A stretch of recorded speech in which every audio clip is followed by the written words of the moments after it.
How good is the start? It's a good start. It's a great start. Yeah, it's the first win. And why do we play? You play to win the game. And what do we want? I want winners. I'm not bipartisan. I'm not bipolar. I'm not Biden. I'm by winning. I win here and I win there.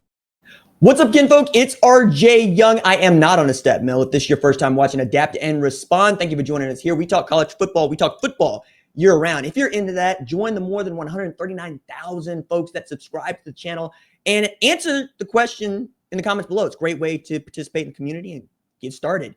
Do you think that Oregon will cover the spread against Oklahoma State? Our partners at Bet Online set the line at 28 points. That is how much people are spotting Oregon before they even enter the building. This is going to be wild because Mike Gundy's already out here talking about big wireless and how much his cell bill must cost, while Dan Lanning has built a monster, an absolute monster. And going into this week, Gundy's already talking about how much money he ain't got and how much more money Oregon does have. He claims they spent about $7 million on their roster. For perspective, well, let's start with this. He thinks they spent $40 million on their roster at Oregon last year. That's not true.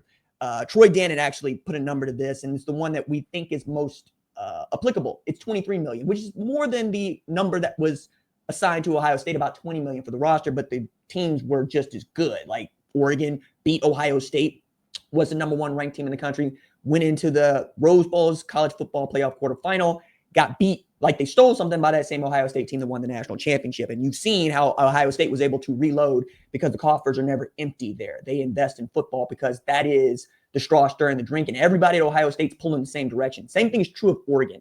The difference here is Oregon does not have the pedigree that Ohio State has. It's only been in the last 25 years that we're talking about the Oregon Ducks being worth a damn and anybody talking about them on a national level for as a team that can go win this thing. I mean, there's that spot in the 90s where it happened, but outside of that, we really have been talking about it since Mark Helfrich and then Chip Kelly, Mario Cristobal, and now Dan Lanning. And one of my favorite stats to throw out there about Dan Lanning is he's 25-0 against unranked opponents since getting to Oregon as a head coach, period. For perspective, Kalen DeBoer at Alabama is 14-4. Right? Which is the same number of losses that Nick Saban sustained in 234 games against unranked opponents. It means he went 230-4. If you're a Bama fan, you're going, how did we miss on this? How did we not get Dan Lanning? How did we end up with Kalen DeBoer? When we know that Dan Lanning has come out of Kirby Smart's culture, which is one thing. Another is he was one of the best defensive coordinators in all of football. And going with the offensive-minded guy has always been in vogue. It sells tickets, but it doesn't necessarily win you football games like what Dan Lanning's been able to do with I kid you not, 3 different quarterbacks. Bo Nix threw for a ton of yards. Dylan Gabriel threw for a ton of yards. Now it looks like Dante Moore's up to throw for a ton of yards. They're better defensively than they were last year. Mateo Uyunglele is growing up, but Dylan Thieneman is the best player on that Oregon team. He plays safety, right? Did they lose Evan Stewart? Yes, but they got a DeCorian Moore who's going to be a monster for them. They added Mekhi Hughes to the backfield. They're nasty. So Mike Gundy going out here to already say, look, they've invested. Obviously, Phil Knight, the CEO and the owner of Nike, is supporting them in a big way. They've got a lot of resources. They spend a lot of money, but they're a good team. I think Dan Lanning also had some really smart things to say about this. He said, look, if you want to be a top 10 team in college football, you better be invested in winning. We spend to win. Some people save to have an excuse for why they don't. If that ain't Oklahoma State, I don't know what is. Mike Gundy runs Stillwater. It's been true. He ran off the president of the universities, ran off at least one athletic director. But he's also been their most consistent. He's also been the agent for their most consistent, the agent for their most consistently sustained success. RJ, sound it out. My goodness, we got to take it back to 2011 for the high watermark for Oklahoma State when they looked like they were going to play for the national championship. If only they could get past Iowa State, they couldn't do that. They've won a Big 12 championship since then. Tyreek Hill's come through there. You've seen what kind of players can end up there. Dez Bryant, Justin Blackman. We keep going down the line on this one. But here of late, it's been really difficult. Like Ollie Gordon was great a couple of years ago, and then they were 3-9 and winless against Big 12 opponents. Now they're playing what I think is the number 2 team in the country in Oregon, and I don't think it's going to be any fun. Haas Haney, starting quarterback, he's out. You're going to go with Zane Flores, who could be good. We'll see. But I'm not at all convinced that this team is going to be even in the same hemisphere as this Oregon Ducks team. And I think many Oklahoma State fans are holding their hands close to their face because they might not want to see the carnage that is done here, because you're about to see what it takes. Like, Phil Knight has basically picked up where Team Boone Pickens left off, investing and investing and investing, trying to get Oregon to their first national championship. And they look every bit like getting closer to that, when really it was T. Boone Pickens who set the bar on mega boosters. Like, this is a man who invested $300 million of his own money into Cowboy athletics over his time. And when he passed in 2019, so did the benefactor. One of the things that I think is important to note here is Gundy and Boone weren't exactly chums. I mean, Gundy got to speak at Boone Pickens' funeral, and he wore a white suit. But Gundy has also found gems where nobody else was looking. Chuba Hubbard, coming down from Canada, is a 2,000-yard rusher. Ollie Gordon was basically a Wildcat quarterback, a 3-star recruit.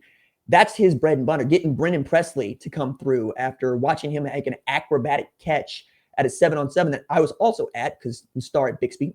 People didn't like him because he was undersized. Brennan Presley becomes one of the better wide receivers that has ever played football at Oklahoma State. That's his stock in trade. But he also has always wanted more money to go spend, because Oklahoma State believes when they're at their best, they're a lot like Clemson. They're a small town with a bigger university playing a Power 4 conference where one guy has been responsible for what you've been able to sustain and succeed in. I think that's important to point out. I think as we talk about what Oregon is doing and we compare it, one of the things that I find to be fascinating is that Oregon never let off the gas with this. Like, they went from Pac-12 to Big Ten without sniffing, and they didn't get any of that revenue sharing money last year because they just wanted to be in, right? And they won the Big Ten championship in year one. If Oklahoma State could do that in the Big 12, like people thought they could last year, we'd be having a different conversation. We would be having one about people investing in the program. People invest when they see winners. Ask Indiana about that. Indiana couldn't get anybody to invest in the football program. And then Kurt Cignetti reels off an 11-win season and a berth in the college football playoff, where your only losses are to the teams that played in the national championship. All of a sudden, they're flush. They get to do what other teams do, which is spend a lot of money raised in NIL and then revenue share like they're supposed to. Oklahoma State wins national championships in meat judging, right? Penn State has been the class of college wrestling. And that basically the last years of John Smith, that was true too, with Cale Sanderson taking over there. But Oklahoma State, it's a wrestling school. It's a baseball school.